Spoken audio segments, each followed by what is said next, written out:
بسم الله والصلاة والسلام على سيدنا محمد عليه ألف صلاة وسلام. السلام عليكم ورحمة الله تعالى وبركاته. إن شاء الله يا ربي الفيديو تاع اليوم يلقاكم بأتم الصحة والعافية وتكونوا كامل لاباس.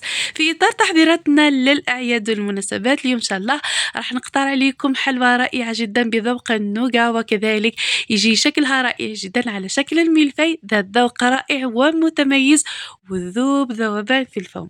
وقبل ما راح نبداو الوصفة نتاعنا سلطنتي الغاليات متتبعي الأوفياء، ما ننساوش دائما الضغط على الجرس والاشتراك باش يلحقكم كل جديد. سلطانة الحلويات والبرستيج، غير تبعوا الوصفة نتاعنا نتاع اليوم مرحلة بالمرحلة حتى تتحصلوا على حلويات برستيج ذات ذوق رائع جدا ومظهر ولا أروع.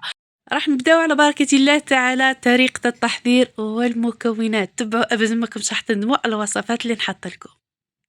في إناء نحط 250 غرام من الزبدة بدرجة حرارة المطبخ، راح نضيف عليهم لهنا الرشة نتاع الملح.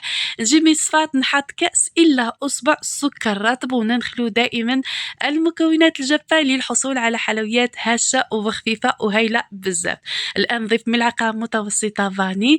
لهنا عندي البنات 5 بيضات كما راكم تشوفوا راهم صغار صغار بزاف. راح نحط 3 كاملين وزوز صفار، واذا البيض نتاعكم كبير حطوا الزوز كاملين ووحده صفار. هاي لكم بهذا الشكل هذا. بيض راه صغير بزاف يا البنات كما راكم تشوفوا. لهنا حطيت 3 كاملين وزوز صفار بيض بهذا الشكل هذا. راح نضيف عليهم فنجانتاي تاع الزيت بما يعادل فنجان قهوه نتاع الزيت. نخلط المكونات نتاعنا بالخلاط الكهربائي مليح مليح حتى يبيض الخليط نتاعنا، وكذلك يتضاعف الحجم تاعو بهذا الشكل هذا. كما راكم تشوفوا سلطنتي الغاليات متتبعي الأوفياء، بعد ما خلطت الخليط نتاعنا مليح وابيض بهذا الشكل هذا راح نجيب مصفاة ونحط كأس الا اصبعين النشا او المايزينا. كما قلت لكم وعودتكم دائما نخلى المكونات الجافة للحصول على حلويات هشة وخفيفة وكذلك متقونة. راح نخلط بالخلاط الكهربائي حتى تندمج المكونات نتاعنا بالشكل هذا كما راكم تشوفوا. ودائما نحي العجين اللي على اطراف الاناء، نحيه بالشكل هذا ونخلطه مليح مليح. بعد ما نخلطوه واش راح نديرو يا البنات لهنايا؟ لهنا راني غربلت الفرينة مسبقا، حطيت حوالي كأس فرينة هاي ليكم، وجبت خميرة كيميائية وحطيت ملعقة متوسطة كما راكم تشوفوا، ماهيش هذيك الصغيرة خلاص، شوي اللي كثر منها نتاع القهوة. ونبدا نطم الخليط نتاعنا غير على اطراف الاصابع بالشكل هذا كما راكم تشوفوا حتى نتحصل يعني على خليط يكون مازال رطب يا البنات، لاني راح نضيف له اضافه هايله بزاف وذوق متميز اللي يتماشى مع الحشوه اللي راح نديروها. لهنا يا البنات وش اللي يتماشى مع الحشوه اللي راح نديروها باذن الله تعالى؟ عطر الكراميل. لهنا تضيفي عطر الكراميل عفوا حوالي ملعقه صغيره، وتبقاي تخلطي مليح بهذا الشكل هذا. اولا راح يعطيك لون، وثانيا راح يعطيك ذوق رائع جدا ومتميز. لهنا راح نضيف الفارينه غير بشويه بشويه حتى نتحصل على خليط يكون متوسط الليونه، ما يكون هذاك اللي يبس ما يكون هذاك اللي طالق. هاد الحلوه هذه طعمها رائع جدا يا البنات، غير جربوها ابدا ما كنتش راح تندموا على الحلويات اللي نحط لكم لانها قدامكم مرحله بمرحله. راح نوري لكم عفوا دائما القوام تاع العجين تاعنا بليكم، يعني لين هايل بزاف، راح يجيكم بدون تشققات ويجي المذاق نتاعو متميز.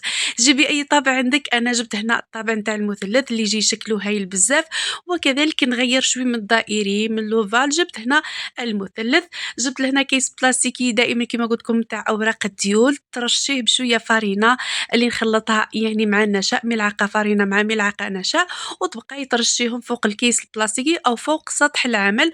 وتبسطي العجين تاعك يعني تفتحيه على شكل يعني نتاع الصابلي، لانه درنا الخميره. حاولي انك ديريه شويه ماشي رقيق بزاف، المهم تبقاو تطبعوا الحلوه نتاعكم بالشكل اللي بغيتوه والطريقه اللي تفضلوها. بهذا الشكل هذا انا راح نطبعهم كامل كامل على وقفه حتى نعمر سنيوه ونضيف سنيوه الثانيه هاي لكم بهذا الشكل هذا.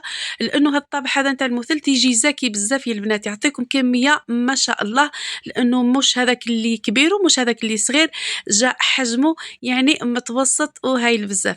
هنا نحوس دائما نستغل يعني العجين تاعنا في طبع الحلويات بهذا الشكل هذا. شوفوا السمك اللي درته، نحطهم فوق السنيوه ونستمر في طبع الحلويات نتاعنا بهذا الشكل هذا الرائع جدا والمبسط. راح نطبعهم كامل ونحطهم فوق صنيبة وعلى درجة حرارة 170 180 درجة. راح نطيبهم وكيما عودتكم الصابلي دائما طيبوه من الأسفل فقط. اللي باغي تعطيه تحميرة معليش يا البنات يبقى الاختيار ليكم. لهنا جبت طوفيا كراميل هاي ليكم كيما راكم تشوفوا. حاولوا انكم تستعملوا طوفيا ولا المعجون مربى المشماش وتجيبوا كمية تاع حلوة الترك تبقاو تذوبوها في هذاك الطوفيا. انا درت طوفيا حقيقة لهنا باش نتحصل على ذوق عفوا على ذوق النوغاتين كيما راكم تشوفوا. نبقى نخلطهم مليح مليح مليح حتى يندمجوا. هاي ليكم حتى يندمجوا يعطيونا رائحة وطعم رائع جدا. هذه هي اللي راح نعتمدها كحشوة للصابلي نتاعنا الرائع جدا اللي يجي ذوقه وطريقته ويعني مذاقه متميزين بزاف. خلاص راح نجيب الحبات نتاعنا تاع الكاطو بعد ما حطيت يعني الحشوة حطيتها في كيس حلواني ونبقى يعني نلصقهم بالشكل هذا. نحط كمية معتبرة اللي باغيه غير على الجوانب فقط تحط الحشوه في الوسط يعني تحط طوفيا ولا تحط يعني اي شيء بغاتو الشوكولا الشوكولا الطلي. المهم يبقى الاختيار لكم نتوما يا البنات. باغيين غير تلصقوها بالمعجون معليش. باغي المعجون مع حلوة الترك تخلطوه مليح يعود كريمه معليش. كريمه الزبده معليش يا البنات. نعطيكم جميع الطرق وكذلك الحشوات اللي نتوما تفضلوهم وتبغيوهم ولصقوا بهم الحلوه نتاعكم. لكن انا كما قلت لكم راني نوفع لكم الحشوات وكذلك الأشكال والأذواق حتى يعني تزينوا طاولة أعيادكم ومناسباتكم وتحمر لكم وجوهكم. بهذا الشكل هذا أنا نستمر على دفعة واحدة. نصف ندير له بالشكل هذا كما راكم تشوفوا. النصف الثاني غير نحطهم الفوق ونكملهم على دفعة غير نحط بهذا الشكل ونحاول اني نطبقهم على بعضهم. يعني نحط حبه فوق حبه يعني ما يكونش خارجه هكا ولا هكا ونحطها في الثلاجه تشد روحها يا البنات. ومن جهه نذوب 250 غرام من الشوكولا بيضاء وهي فوق الحمام المائي يا البنات باش تصلح لكم. واش ديروا ما تخليوش الكاسرول اللي تحطوها اللي فيها الماء تلامسها تكون من الفوق فقط. شوفوا لهنا كاين بزاف اللي ما تنجح لهمش الشوكولا البيضاء كيضيفوا لها الزيت. هاو قدامكم يا البنات مرحله بمرحله وهي فوق الكاسرونة سخونة وماهيش ملامساتها. نضيف ملعقتين كبار نتاع الزيت حوالي يعني 2 ملاعق ونصف ونبقى نستمر غير بالتخليط كيما راكم تشوفوا. لهنا ما حاولتش نسرع الفيديو باش تشوفوا كيفاه تخلط وكيفاه يعني حتى تنجح لكم. هاي ليكم كيما راكم تشوفوا راهي ناجحة 100% بدون تكتلات بدون خسائر يعني. وانتم تحصلتوا على حلوة رائعة جدا. ودائما نجيب لكم الوصفات العجيبة اللي دائما نحضر فيها ونقلاصي فيها الشوكولا يعني باش ما يهبطليش الفتات نتاع الكاطو في الشيكولا او الشوكولا وتبقى دائما محافظة على شكلها وقوامها. لهنا كي نقلاصيهم يا البنات نخليهم شوية مشوارة ونجيب الشوكولا بالحليب ونبقى ندير خطوط الملفاي بالشكل هذا. يعني وصفة رائعة جدا طريقة تحضيرها سهلة مهلة. حاولوا دائما تتبعوا النصائح وكذلك المراحل باش تتحصلوا على حلويات مثل سلطانة الحلويات والبرستيج. إذا لحقتوا لهنا بتنسوا تصلي وتسلموا على سيدنا محمد عليه ألف صلاة وسلام. ولا يحلو الكلام إلا بذكرك يا حبيب الله. كما راكم تشوفوا جبت لهنايا قطعة جيبي اي شيء عندك وبقاي ديري خطوط رايحه جايه رايحه جايه حتى تتحصلي على شكل الملفاي. باغياتو مش شكل الملفاي غير تقلاصيه معليش. المهم تديري اي شيء تحبيه واي تزيين تفضليه. لهنا بعد ما كملتهم نشوفوا الكميه يا البنات ما شاء الله. ومازالت الكميه الثانيه باذن الله تعالى. هاي لكم يعني شدت روحها يعني جا شكلها هايل بزاف. الان واش ندير نجيب معجون ولا طوفيا بالفرشاة ولا بيدك ولا بملعقة غير على الجوانب فقط نتاع الحلوة نتاعكم تمشيوها بالشكل هذا. تمشيو المعجون انا حقيقة درت معجون نتاع المشماش. هاي ليكم ندورو بالشكل هذا. ثم نجيب كاوكاو اللي يكون مقلي ومرحي ومحمر وريحته الله الله بالشكل هذا نديرها على الجوانب. كاين اللي ما يحبوش كاوكاو ديروا القطايف محمرين. كاين اللي ما يحبوش قطايف محمرين ديروا نوات كوكو محمر ديروه بيض ديروا غوفريت. يعني التزيين يا البنات ديما ديما تزيين يبقى اختياري. علاه نقول لكم تزيين يبقى اختياري يعني حسب واش كاين عندك حسب واش تاكلي انت حسب واش تفضلي انت حسب واش درتي انت مسبقا. كاين اللي دارت بالطوفيا كاين اللي دارت بالكاوكاو. تحاول انها تغير باش كي تحطي في طاولات يعني اعيادك او مناسباتك تجي الطاولة نتاعك متنوعة الحلويات. هاي لكم كما راكم تشوفوا شكلها رائع جدا ويعني ما شاء الله.